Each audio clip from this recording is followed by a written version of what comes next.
नमस्कार, मैं हूँ रूपा रूपा और आपके लिए कहा कुछ खास टिप्स लेके आते हैं और हमारे साथ हो जाते हैं डॉक्टर अजीत जी प्लेनेट आयुर्वेदा से। इनका नंबर और नाम हम पूरा नीचे दे देंगे ताकि अगर आपको इनसे बात करनी हो, इनसे इनके पास जाना हो तो आप इनसे कांटेक्ट कर सकते हैं। तो आइए इनका स्वागत करते हैं। नमस्कार जी, कैसे हैं आप? नमस्कार रूपा जी और सबको मेरा नमस्कार। एक बहुत ही अजीब सी मैं हम लोग क्योंकि डोमेस्टिक वायलेंस और फैमिली हार्म चलाते हैं, काफी कुछ चलाते हैं, तो उसमें काफी लोग आते हैं, उसमें सीनियर्स भी काफी आते हैं और लोग भी काफी आते हैं, डिप्रेशन के मरीज भी काफी आते हैं और हम उन्हें काउंसलिंग भी देते हैं। तो उनमें एक आदत मैंने कॉमन देखी है, जैसे वो बोलते हैं कि हम लोग बैठते हैं तो हम लोग मंचिंग करते रहते हैं, कुछ ना कुछ खाते रहते हैं। अब ये बताइए कि एक इंसान के लिए, चाहे वो, चलो छोटा बच्चे को तो छोड़ ही दी जाए क्योंकि उनमें एनर्जी काफी लेवल हाई भी होता है और वो एब्जॉर्ब भी कर लेते हैं। जैसे जैसे उम्र बढ़ती जाती है, जैसे 20 के ऊपर हो गया या 21 22 ऐसे जो होते हैं, तो अगर वो बैठे बैठे कुछ भी खाते रहते हैं तो उन्हें कितना ब्रेक देना चाहिए, कब कब खाना चाहिए और क्या क्या खाना चाहिए जो कि उनकी हेल्थ के लिए बेनिफिट हो? देखिए, जहां तक हम आयुर्वेद में बात करते हैं तो आपके जो 3 मेन मील हैं, हम्म। वो ब्रेकफास्ट है, लंच है, डिनर है, वो आपकी एपेटाइट के अकॉर्डिंगली, आपकी बॉडी की रिक्वायरमेंट के अकॉर्डिंगली वो बैलेंस मील मेन आपके होते हैं। हम्म। बीच में जो बात आती है स्नैक्स की, वो डिपेंड करता है कि आप सीजन वाइज, अगर आप समर में हैं तो fruit is very good snack आपको खाने चाहिए। स्पेशली मिड मॉर्निंग में स्नैक खा लीजिए, वो फ्रूट खा लीजिए, और आफ्टरनून में मैं डिफरेंट चीजें बताता हूँ। तो वो जो डिफरेंट चीजें हैं, रादर देन कि अपना चॉकलेट मफिन केक खाने के, आप क्या करें कि जिनको हम रोस्टेड काला चना बोलते हैं, हम्म। वो 15 से 20 भी ले लें और थोड़ा सा गुड़ उसके साथ ले लें, या गुड़ नहीं है तो रेजिन ले लीजिए, वो आप खाएं। वो hmm. They are the best snacks. इसी तरह से एक फूल मखाना होता है जिसको फॉक्स जी। नट कहते हैं हम, वो रोस्टेड भी मिल जाते हैं या नॉर्मल मिलते हैं, घर पे रोस्ट कर लीजिए उनको, थोड़ा सा नमक लगा लीजिए, वो आपके लिए दे आर बेस्ट एंटीऑक्सीडेंट।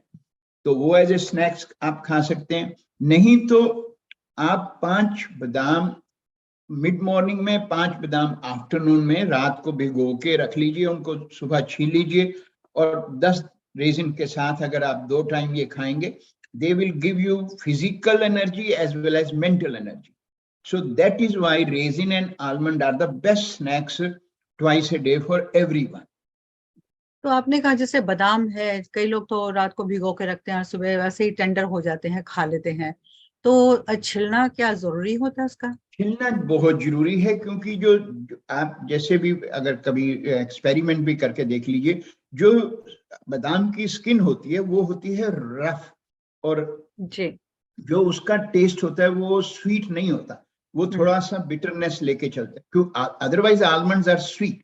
वो स्वीट का कारण क्या है कि आलमंड में एक स्पेसिफिक कंपोनेंट होता है, एंजाइम होता है, जो कि गट में रिलीज होता है। इसीलिए सोक करके खाना बहुत जरूरी है।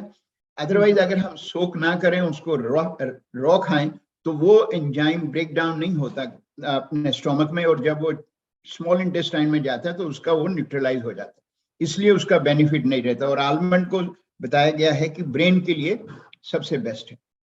क्या बात है। एक बात और है, जैसे आपने अभी कहा कि जैसे वेजिटेबल या फ्रूट्स खाने चाहिए, तो इनका कोई टाइम है? जैसे कई लोग रात को फ्रूट खा लेते हैं, तो क्या रात को नहीं खाना चाहिए? बिल्कुल मिड मॉर्निंग में आप खाएं, और अगर मैक्सिमम कोई खाता है तो स्पेशली जैसे मैंने कहा कि समर में तो आफ्टरनून में भी आप खा सकते हैं, बट बेस्ट ऑप्शन है कि मिड मॉर्निंग पे अगर आप फ्रूट खाते हैं तो सबसे बेस्ट है। रात को नहीं खाना चाहिए। और सब्जियां रात जो को फ्रूट नहीं खाना। हाँ। सब्जियां जैसे जो कच्ची खा लेते हैं, बोलते हैं कच्ची खानी हाँ। चाहिए, नहीं? नहीं, वैसे वही बात है कि जी।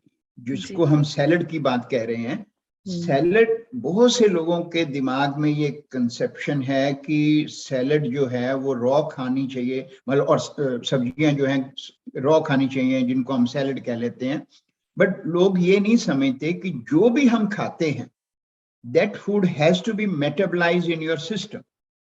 जब तक वो मेटाबलाइज नहीं होएगा, वो आपको एंड प्रोडक्ट, जिसको हम न्यूट्रिएंट कहते हैं, वो नहीं देंगे। पर अगर आपका जो गट है वो ऑलरेडी कंप्रोमाइज्ड है और उसमें आपका जो हाइड्रोक्लोरिक एसिड है और एंजाइम्स हैं नहीं सिक्रीट हो रहे राइट अमाउंट में एट राइट टाइम, तो जो आपने अनकुक्ड फूड खाया है वो uncooked food will require more stronger strength of the अग्नि, जिसको हम कहते हैं डाइजेस्टिव फायर कहते हैं, या जिसको हाइड्रोक्लोरिक एसिड और एंजाइम कह लीजिए। और जब वो नहीं है आपकी बॉडी में, तो इवन जो आपने बैलेंस्ड सैलेड समझ के खाया है वो आपको न्यूट्रिएंट नहीं देगा बल्कि गैस बनाएगा। That's why gurglings and other thing, क्योंकि वो अनडाइजेस्टेड रह गया। Undigested that salad will create more roughness and dryness. इसलिए salad is not optimum for everyone. उसको खाने का भी तरीका है, किस वक्त खाएं, कितनी खाएं और क्या चीज कंसीडर करके खाएं। क्या बात है। बहुत बहुत धन्यवाद डॉक्टर साहब, इतनी जानकारी देने के लिए बहुत बहुत शुक्रिया। Thank you very much.